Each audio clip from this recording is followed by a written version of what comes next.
So this is Howard Owens. Excellent. Howard Owens, publisher of the Batavian, and we're doing another live interview this morning. This morning we're talking to Tom Christensen, the executive director of the Mental Health Association of Genesee and Orleans County. Uh, Tom, how you doing this morning? Good. Thank you for inviting me. Well, I appreciate you taking your time. I'm sure you've got a lot going on like everybody else. Just wanted to check in with you, and because you're such an important agency to our county, uh, what's kind of how has coronavirus affected your services and what you're able to offer and how you're operating? Yeah, well, thank you again. Like other mental health organizations, Mental Health Association is considered by the state to be an essential service. And I think that's something really important for people to know, that mental health services are essential, so they are not closed down like a lot of other organizations are. Many mental health organizations like ourselves are primarily doing telehealth so that we can meet with you by telephone rather than face to face. However, if there is a need that cannot be met by telephone, we still are open to meeting with people in person and helping them sort out and problem solve their situation. That's great. I imagine there's kind of two maybe issues currently. That would be, dealing with your current clients, but also this is a stressful time for all of us. People losing jobs, businesses threatened, worried about people getting worried about themselves or family members getting sick. So why don't we just kind of take two threads there? First of all, start what's available for your current clients and kind of what's your advice to them, and how are you working with them? Yeah, so I think you're absolutely right. This is a really stressful time for people. There's stress with work, there's stress with finances, there's stress around the virus itself and keeping yourself healthy. There's also a lot of stress around the social distancing that's being recommended. So I think it's really important to understand and acknowledge all of the feelings that can be triggered by that stress. For our mental health association clients, as well as for people in the community, I believe stress can bring out the worst of our emotions at times. That stress can trigger negative emotions. They can make existing, say, anxiety or sadness or fear a lot worse than what it otherwise would be. So that's a piece of this current situation that I don't think people talk enough about. I think you bring it up. You also mentioned the social distancing, which takes away, for a lot of people, a coping mechanism, right? Exactly. And the other thing that it takes away is your typical daily routine. So people who are staying at home because of all the current restrictions, that disrupts your daily routine, which also disrupts your stability and your mental wellness. In fact, for mental health counselors, there's a particular type of therapy that's called interpersonal and social rhythm therapy. And the idea is keeping your steady social rhythms also helps you keep your moods and your wellness stable. So one of the things that we're encouraging people to do just individually for self-care, especially if you're needing to stay at home, is to set up your alarm, get up like you normally would, keep a daily schedule as best as you can. So we want people to do their usual self-care routine, to dress, to take their meals, to accomplish tasks around the house, maybe call others on the phone, because since you can't meet face-to-face as easily, you still want to stay in touch with the people you care about. I've heard some people recommend even calling 5 people a day so that you stay in touch with your social network.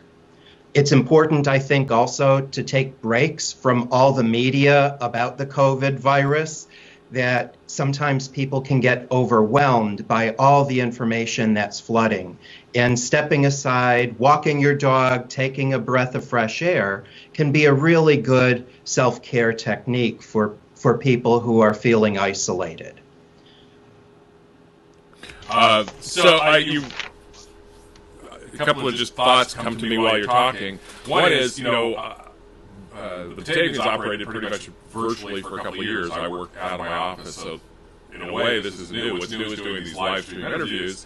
I've mentioned this to a couple of people now. What's strange for me is to be covering maybe one of the largest stories of my career, all from my home. That's like a totally different kind of paradigm. But as somebody who's been a freelancer before and worked from home for a long time, I can totally recommend get up, start your day taking a shower just like you're going to leave the house. You feel a lot more ready to work if you come to your desk in your separate work area that's separate from the rest of your house that you know is like your office, even if it's just a dining room, and treat it like an office. Makes a big difference. So I think exactly. I think that advice is spot on. One thing you didn't mention, I just want to throw out there because I've seen this out there, and I think it's I find just from my own experience it would possibly help. Is there are all kinds of online courses. There's Coursera and Masterclass, and YouTube is rich with videos. Pick a topic and learn something new. I think would be a great strategy too. Yeah, absolutely. And for people who are feeling emotional distress above and beyond what's expected from the virus fears themselves or the social distancing and staying home, Mental Health Association has a concept called Before Stage 4. And the idea basically is if emotional distress was something physical like cancer, you wouldn't wait till stage 4 in order to get help. That the earlier you catch the situation, the earlier you intervene with your emotional distress, the better. And I think that's a really good strategy that everybody can apply, not to let things build up. So if you're feeling anxiety, identify it, reach out for help before that turns to panic. If you're feeling sadness, identify it, reach out for help before that sadness turns to depression. If you're feeling confusion, and this is very confusing times for most people, catch that and do something before it really builds into a dangerous disorganization. That sounds really good. And I want to come back to kind of services that you offer when people need to reach out to professionals. But one thing we haven't touched on that I think might be an aspect too, and I want to get your thoughts. You mentioned media, but the role of social media. And I can't help but for my job, I pretty much have to pay constant attention to Facebook and Twitter, and especially on Facebook, I see the arguments going on, and sometimes I get sucked in. Just talk about the role of social media and how people should approach that during this time. Yeah, you're absolutely right. I think social media can be a great way to keep in touch, like this particular interview, but it also can derail into something very unhelpful. And being able to disconnect from social media now and again, I think can also be helpful. Sometimes social media leads to, in good times, it can lead to a fear of missing out. When you see all of the great things other people are portraying, it can make you feel less than other people because everybody's putting their best foot forward, and they're showing their best pictures and they're adjusting everything to be perfect. And real life is kind of messy and it's not perfect. So even in the good times, I think social media, taking a little break from it now and again can be helpful.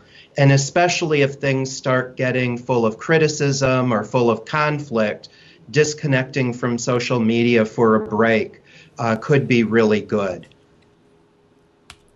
I'm sure, I would assume that one of the things you might be familiar with is just the idea of negative thought, and any advice on how people can avoid slipping into negative thought and negative self-talk. Yeah, and that's really important. I mean, not just for people who are not experiencing emotional distress. We all know how negative thinking creates negative feelings and often negative behaviors, perhaps even slipping into negative coping, like overusing alcohol or drugs as a way to calm yourself down. So it's very important to monitor what you could consider maybe ants, automatic negative thoughts. And if you can identify them and push them aside, that can be really helpful. For people who do have mental health concerns, negative emotions like criticism, conflict, that actually makes matters worse. And so one of my recommendations for families or for people who know someone with a mental health concern is to really take the emotional temperature.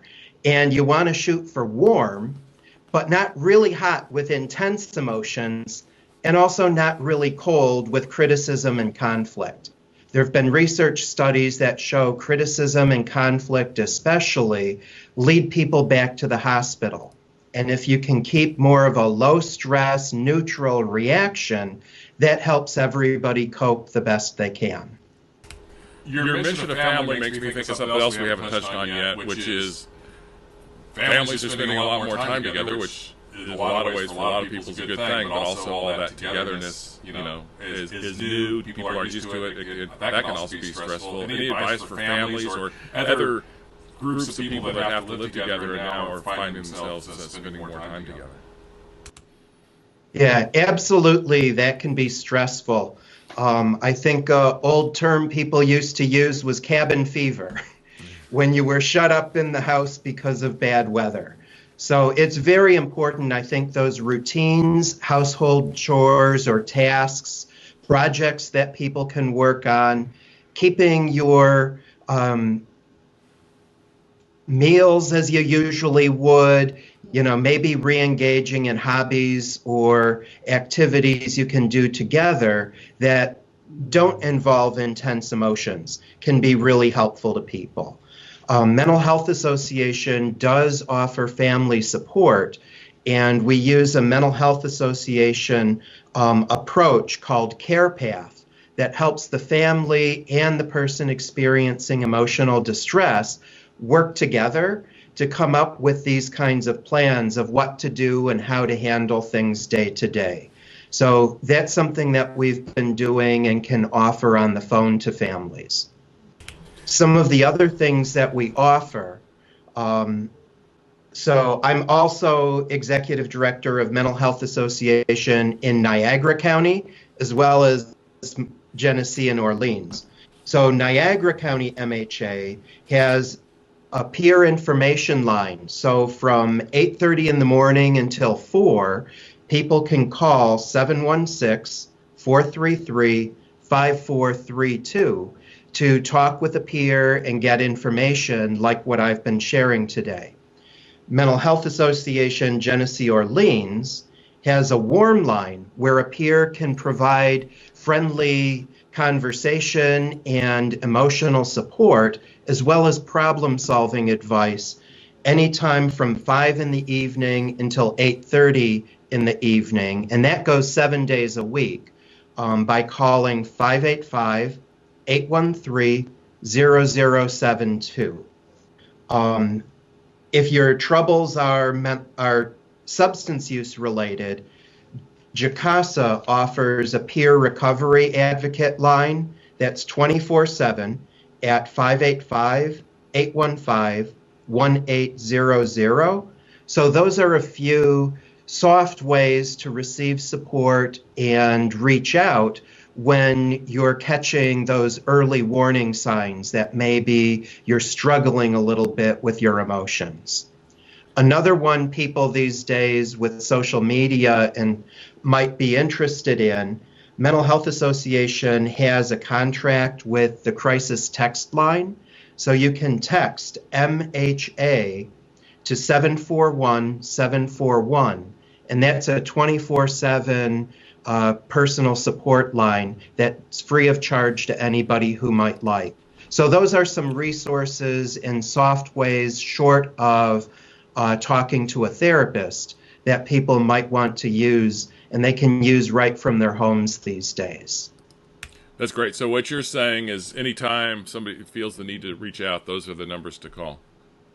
Yes. And After we get off the phone, can you email those to me, and I'll just include them in the notes under this interview so that they're printed out for people. that would be great. And then another one, if your needs are higher level than what a friendly conversation with a peer might be able to offer, there's the Care and Crisis Helpline, which is also free 24/7, and you can reach that at 585-283-5200. So if somebody calls one of these numbers, what can they expect? What's the, I don't know, for lack of a better term, the process?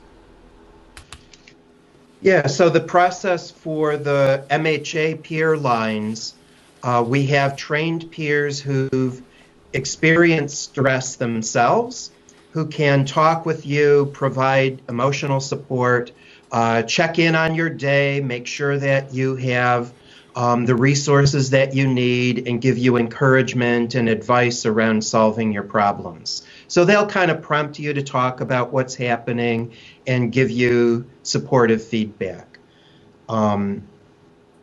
If you are needing to be reaching, say, a professional, the Care and Crisis line that I mentioned, the 283-5200, can actually contact professionals and link you with a greater level of professional support than what our peers can do themselves. For people who are already part of Mental Health Association, we have what's called a recovery center, and they're doing outreach to all of their participants during regular business hours. So if you're already part of our programs, we'll be calling you to check up on how you're doing, give you encouragement, help you solve problems, and link you with community resources that might be useful. So we don't want anybody to be out there totally on their own with these kinds of stresses. Great, Tom. We've covered a lot of ground. Is there anything we've left out that you want to cover? No, I'll just summarize with kind of a picture that people might be able to imagine. So for your maintaining mental wellness, think of like a balance beam, and on one side weighing you down are all of these related stresses around the COVID that you've talked about, are your emotional distress that you might be feeling that's triggered or worsened by that. And that could also be maybe drug and alcohol use that's becoming excessive. On the other side, to help balance out that, would be using the COVID strategies that everybody's been hearing about for social distancing and the hygiene and kind of washing your hands and all that good advice. It would also be using the support resources like I mentioned, and it would be creating a low stress environment at home through the use of that general routine and monitoring the temperature, the emotional climate at home so that you stay warm, not going too much with very high level emotions and not going into those really negative critical emotions either. So by keeping a balance between those things, that can be a really good picture to maintain to get through the crisis. Great, Tom. Appreciate your time. Again, send over those numbers. We'll add them to this post that goes with the video. This video will, of course, stay up. People will be able to watch it, throughout the day and for as long as it's online, which will hopefully be a long time. Tom, I appreciate your time. And so we're going to sign off now. This is Howard Owens with the Batavian. We've been talking to Tom Christensen, Executive Director of the County Mental Health Association. And Tom, again, I really appreciate your time. Thank you.